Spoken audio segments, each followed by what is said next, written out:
Hi students, எல்லாரும் நல்லா இருக்கீங்களா?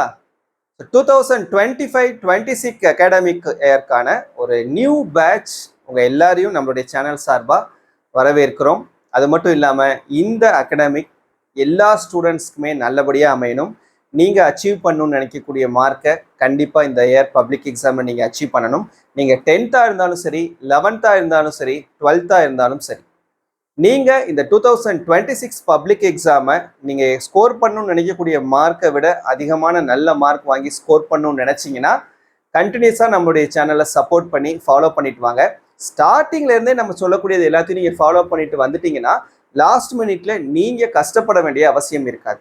ஸ்டார்டிங்ல இருந்தே நம்ம சோம்பேறித்தனத்தோட இருந்துட்டோம் அப்படின்னா லாஸ்ட் மினிட்ல நம்ம ரொம்ப கஷ்டப்பட வேண்டியது இருக்கும், சஃபர் ஆக வேண்டியது இருக்கும். ஏன்னா ஒரு ரிசல்ட் வந்ததுக்கு அப்புறம் நம்ம அதில் வரக்கூடிய கமெண்ட்டை பார்த்து நம்ம தெரிஞ்சுக்கிற முடியுது. சார் இவ்வளோ மார்க் எக்ஸ்பெக்ட் பண்ணேன், இவ்வளோ கம்மியாயிடுச்சு சார், இந்த சப்ஜெக்ட்ல நான் இவ்வளோ மார்க் வரும்னு நினைச்சேன் ஆனால் அந்த மார்க் வராமல் போயிடுச்சு அப்படின்னு சொல்லிட்டு நிறைய ஸ்டூடெண்ட்ஸ் புலம்பக்கூடியதை பார்க்குறோம். இதெல்லாம் நாம லாஸ்ட் மினிட்ல ப்ரிப்பேர் பண்றதுனால ஏற்படக்கூடிய சின்ன சின்ன தப்பு, சரியா? ஸோ அதை நம்ம ஸ்டார்டிங்லேருந்தே அவாய்ட் பண்ணி ஆரம்பத்துலேருந்தே கான்சென்ட்ரேட் பண்ணி நம்ம படிச்சுட்டு வந்துட்டோம்னா லாஸ்ட் மினிட்ல நம்ம லேசான முறையில் ப்ரிப்பேர் பண்ணி நம்ம தைரியமாக போய் நம்மளுடைய எக்ஸாம்ஸை ஃபேஸ் பண்ண முடியும். ஸோ அதுக்கு நிறைய ஸ்டூடெண்ட்ஸ் எக்ஸாம்பிளாக இருக்காங்க. என்னுடைய ஸ்டூடெண்ட்ஸே நான் ஸ்டார்டிங்லேருந்தே அவங்கள சொல்லி ஒன்று ஒன்றா படிக்க வச்சு கொண்டுட்டு போவேன். என்னுடைய ஸ்டூடெண்ட்ஸ் ஸ்டார்டிங்லேருந்து என்னுடைய சப்ஜெக்டில் அவங்கள ப்ரிப்பேர் பண்ணி ஒவ்வொரு விஷயத்தையும் எப்படி படிக்க வைக்கணும். இங்கிலீஷ் தான் என்னுடைய சப்ஜெக்ட் இல்லையா? ஸோ அதில் 1 மார்க் நம்ம நிறைய படிக்க வேண்டியது இருக்கும். ஸோ அதுக்கு தனியாக ட்ரைனிங் கொடுக்குறது அந்த ஸ்டூடெண்ட்ஸ்க்கு இதெல்லாம் நான் ஆரம்பத்துலேருந்தே பண்ண ஆரம்பிச்சிடுவேன். ஏன்னா முத நாளே இன்றைக்கே நான் பார்த்தீங்கன்னா என்னுடைய ஸ்டூடெண்ட்ஸ்க்குலாம் ஹோம் ஒர்க் கொடுத்துட்டு வந்துட்டேன். நாளைக்கு இந்த போர்ஷன் டெஸ்ட்டு, கொஸ்டின் ஆன்சர்ஸ் படிச்சுட்டு வந்துருங்க, பேராகிராஃப் நாளைக்கு டெஸ்ட்டு படிச்சுட்டு வந்துருங்க அப்படின்னு சொல்லிட்டு நான் இன்றைக்கே ஹோம் ஒர்க் கொடுத்துட்டேன். என்னோடய ஸ்டூடெண்ட்ஸ் மனசுக்குள்ளே என்ன திட்டிருக்கலாம், கண்டிப்பாக எல்லாருமே அதை நல்ல விதமாக எடுப்பாங்கன்னு சொல்ல முடியாது. எத்தனையோ ஸ்டூடெண்ட்ஸ் என்னடா முத நாளே ஹோம் ஒர்க் கொடுத்துட்டு போகிறாரு அப்படின்னு சொல்லிட்டு திட்டிருக்கலாம். பட் அதை அந்த ஸ்டூடெண்ட் எப்போ ரியலைஸ் பண்ணுவாங்கன்னா அவங்களுடைய எக்ஸாம் டைமில் ரியலைஸ் பண்ணுவாங்க. அந்த எக்ஸாம் டைமில் நிறைய ஸ்டூடெண்ட்ஸ் என்கிட்ட இதுக்கு முன்னால் முடிச்சுட்டு போன ஸ்டூடெண்ட்ஸ் எல்லாம் ஃபீட்பேக் கொடுக்கும்போது அவங்க சொல்லுவாங்க, சார் அவங்க மற்ற சப்ஜெக்ட்ஸை விட இங்கிலீஷில் ஒரு சாட்டிஸ்ஃபேக்ஷனாக இருக்கும் சார். ஏன்னா மற்ற சப்ஜெக்டை கம்பேர் பண்ணும்போது இங்கிலீஷில் நாங்கள் எல்லாமே படித்த மாதிரி இருக்குது அப்படின்ற ஒரு வார்த்தையை ஒவ்வொரு தடவையும் அந்த எக்ஸாம் டைமில் அந்த பேட்ச் ஸ்டூடெண்ட்ஸ் சொல்லக்கூடியதை கேட்கும்போது அதுதான் உண்மையிலே எனக்கு கிடைக்கக்கூடிய ஒரு சாட்டிஸ்ஃபேக்ஷனாக இருக்கும். ஸோ அந்த மாதிரி நீங்கள் என்ன பண்ணணும்னா எல்லா சப்ஜெக்ட்ஸுமே ஸ்டார்டிங்லேருந்து ப்ரிப்பேர் பண்ண ஆரம்பிச்சிருங்க, சரியா?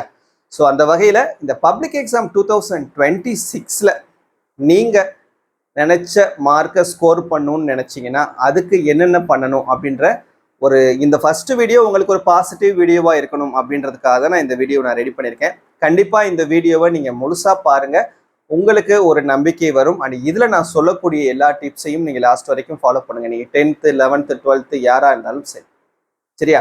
ஸோ அப்படி ஃபாலோ பண்ணிங்கன்னா கண்டிப்பாக உங்களால் பப்ளிக் எக்ஸாம் 2026 நீங்கள் நினைக்கக்கூடிய மார்க்கை ஸ்கோர் பண்ணலாம், சரியா? சரி, ஓகே. இப்போ என்னன்னா ஃபர்ஸ்ட்டு உங்களுடைய போர்ஷன், இந்த போர்ஷனை கவர்மெண்ட்டே என்ன பண்ணியிருக்காங்கன்னா 4ஆ பிரிச்சிருக்காங்க. என்ன அப்படின்னா 1 first midterm, 2 quarterly, 3 second midterm, அடுத்தது ஹாஃப் இயர்லி. இந்த மாதிரி போர்ஷனை பிரித்து கொடுத்ததுக்கான நோக்கம் என்னன்னா கொஞ்சம் கொஞ்சமாக நம்ம அந்தந்த டைம்ல இருக்கக்கூடிய போர்ஷனை அந்தந்த டைம்ல படிச்சுட்டு வந்துட்டோம்னா லாஸ்ட் மினிட்ல நீங்க ஃபுல் போர்ஷன் எக்ஸாம் எழுத போகையில இந்த கொஞ்சமாக படிச்சதுடைய எஃபெக்ட் இந்த டைம்ல நீங்க லைட்டா ரிவைஸ் பண்ணாலே போதுமானதா இருக்கும், ஃபுல் போர்ஷன்ஸை கம்ப்ளீட் பண்ணிட முடியும். அதுவே அப்படி இந்த கொஞ்சமா உள்ள போர்ஷன்ஸை நீங்க படிக்காம மொத்தமா நம்ம லாஸ்ட் எக்ஸாம்ல படிச்சுக்கலாம் அப்படின்னு சொல்லி நீங்க பெண்டிங் வச்சுக்கிட்டே வந்தீங்கன்னா இந்த டைம்ல நீங்க படிக்கிறதுக்கு ரொம்ப கஷ்டப்படுவீங்க. ஃபுல் போர்ஷனை உங்களால கம்ப்ளீட் பண்ண முடியாது. எக்ஸாம்ல நீங்க நினைச்சக்கூடிய மார்க்கை உங்களால அச்சீவ் பண்ண முடியாது. தேவையில்லாமல் அதுக்கப்புறம் நம்ம மனசு கஷ்டப்படுறது மாதிரியான ஒரு சுச்சுவேஷன் ஏற்படும். ஸோ தயவு செஞ்சு அதுக்கு வந்து நீங்கள் ஆளாகக்கூடாது. சரியா? ஃபர்ஸ்ட் மிட் டேர்மில் உங்களுக்கு என்ன பண்ணுவாங்கன்னா ஃபர்ஸ்ட் 20% ஆஃப் போர்ஷனை வந்து ஃபர்ஸ்ட் மிட் டேர்முக்கு உங்களுக்கு கம்ப்ளீட் பண்ணிடுவாங்க. இந்த ஃபர்ஸ்ட் மிட் டேர்ம் எக்ஸாம் உங்களுக்கு ஜூலையில் நடக்கும். சரியா? ஜூலையில் செகண்ட் வீக் ஆர் தேர்ட் வீக்கில் ஸ்டார்ட் பண்ணி உங்களுக்கு ஒவ்வொரு டிஸ்ட்ரிக்ட்ல ஒவ்வொரு டைம் டேபிள் கொடுத்து நடத்துவாங்க. இதுக்கு 20% ஃபர்ஸ்ட் 20% ஆஃப் போர்ஷன்ஸை உங்களுக்கு வச்சிருப்பாங்க. அதுக்கப்புறம் குவார்டர்லி எக்ஸாம். குவார்டர்லி எக்ஸாம்னு உங்களுக்கு வரும்போது இந்த 20 பிளஸ் அடுத்து ஒரு 40. இந்த 20% ஃபர்ஸ்ட் மிட் டேர்முக்கு எழுதின 20% பிளஸ் அதோட சேர்த்து ஒரு 40 சேர்த்து 60% ஆஃப் போர்ஷன். இது உங்களுக்கு செப்டம்பர் மந்த்ல நடக்கும். செப்டம்பர் 3rd வீக் ஸ்டார்ட் பண்ணுவாங்க உங்களுக்கு 10ஆம் தேதிக்கு மேல. சரியா? அடுத்து செகண்ட் மிட் டேர்ம். இந்த செகண்ட் மிட் டேர்முக்கு உங்களுக்கு 20%. இது உங்களுக்கு நவம்பர் மந்த் நடக்கும்.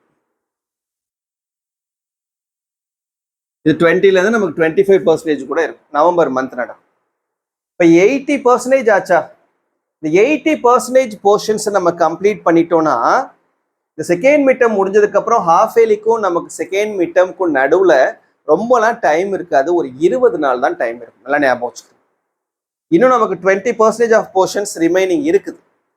அப்போ இந்த 80% ஆஃப் போர்ஷன்ஸ் நம்ம கம்ப்ளீட் பண்ணியிருந்தோம்னா தான் அந்த 20% ஆஃப் போர்ஷனை இந்த ஹாஃப் இயர்லி டைம்ல நம்மளால கம்ப்ளீட் பண்ண முடியும். இந்த 20 பிளஸ் இந்த 80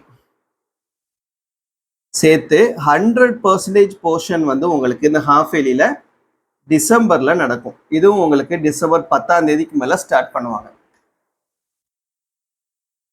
சரியா? பாரு, செகண்ட் மிட் டேர்ம் நீ 80% அப்பப்போ நீ படிச்சுட்டு வந்துட்டீங்கன்னா 80% போர்ஷன்ஸை நீ கம்ப்ளீட் பண்ணிடுறீங்க.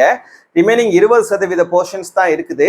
இந்த செகண்ட் மிட் டேர்முக்கும் ஹாஃப் இயருக்கு நடுவில் வெறும் 20 நாள் தான் டைம் இருக்கும். அதிகபட்சம் 20 நாள். சில டிஸ்ட்ரிக்ட்ஸ்ல 15 நாள் 10 நாள் கூட டைம் இருக்கும். ஸோ அந்த மாதிரி இருக்கிறப்போ நீ வந்து இந்த 20 நாள்ல 20% போர்ஷன்ஸை நீ வந்து கவர் பண்ணணும். நீ இதுலயே பெண்டிங் வச்சுக்கிட்டு இருந்தீங்கன்னா நீ இதுலையும் கான்சென்ட்ரேட் பண்ண முடியாத, அறகுறையாயிரும். இந்த 20% ரிமைனிங் போர்ஷனையும் கான்சென்ட்ரேட் பண்ணி படிக்க முடியாது. அப்போ ஆட்டோமேட்டிக்காக உனக்கு என்ன ஆயிரும்? ஃபுல் போர்ஷனை கம்ப்ளீட் பண்ண முடியாத ஒரு சுச்சுவேஷன் உருவாகிரும். இதை யார் உருவாக்குறது? நீ தான். அப்போ எப்படி நம்ம படிக்கணும்னா இந்த 20% போர்ஷனை இந்த ஃபர்ஸ்ட் மிட் டேர்முக்கு நம்ம படிச்சே ஆகணும்.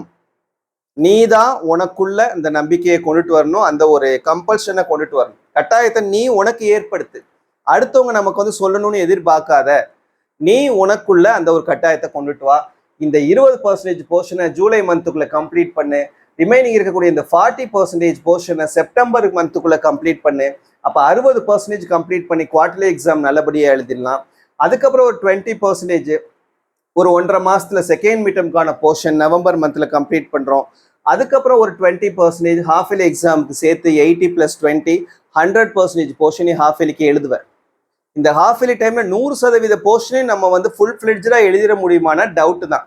ஏன்னா இந்த 20 நாள்ல இந்த 20% கம்ப்ளீட் பண்றதுன்றது நமக்கு கொஞ்சம் கஷ்டமான விஷயம். அப்ப இந்த ஹாஃப் இயர்லி எக்ஸாம் டைம்ல என்ன பண்ணிடலாம்னா இந்த 80% ஆஃப் போர்ஷனை நீ வந்து தரோ பண்ணி ஹாஃப் இயர்லி எக்ஸாமை நல்லபடியாக எழுது. இந்த 20% ஆஃப் போர்ஷனை ஓரளவு படிச்சுக்க. ஓரளவு படிச்சு நம்ம தரவா இருந்தோம்னா இதுக்கு அடுத்து நமக்கு பப்ளிக் எக்ஸாம் மார்ச்ல நடக்குமா? 10th ஏப்ரல்ல நடக்கும். மார்ச் ஏப்ரல் நடக்குதா? இதுக்கு நடுவில் நமக்கு என்ன செய்வாங்க? ரிவிஷன் டெஸ்ட் கண்டக்ட் பண்ணுவாங்க. இந்த ரிவிஷன் டெஸ்ட்ல நமக்கு 1, 2, 3 நடக்கும். இதுல ப்ராக்டிக்கல் எக்ஸாம் வர நடுவில் நடக்கும் 10th, 11th, 12th. அப்ப இந்த ரிவிஷன் டெஸ்ட்லயும் நம்ம என்ன செய்வோம்னா ஃபுல் போர்ஷன் தான் எழுதுவோம். 100% போர்ஷன் தான் எழுதுவோம். இந்த 100% போர்ஷன் ரிவிஷன் நமக்கு வரும்போது இந்த ஹாஃப் இயர்லி எக்ஸாமுடைய லீவ் டைம் ஒரு வாரம் இருக்கும். அப்ப இந்த ரிவிஷன் டெஸ்ட் நமக்கு ஒரு 2, 3 நடக்கும். இந்த டைம்ல எல்லாம் என்ன செய்யறோம்னா இந்த 20% போர்ஷனையும் தரோ பண்ணிட்டு வந்துட்டு இந்த 80% தரோ பண்ண போர்ஷனையும் ரிவைஸ் பண்ணி வந்தோம்னா ஆட்டோமேட்டிக்கா பப்ளிக் எக்ஸாம் நீ ரீச் பண்ணும்போது உனக்குள்ள ஒரு செல்ஃப் கான்ஃபிடன்ஸ் வர ஆரம்பிச்சிடும்.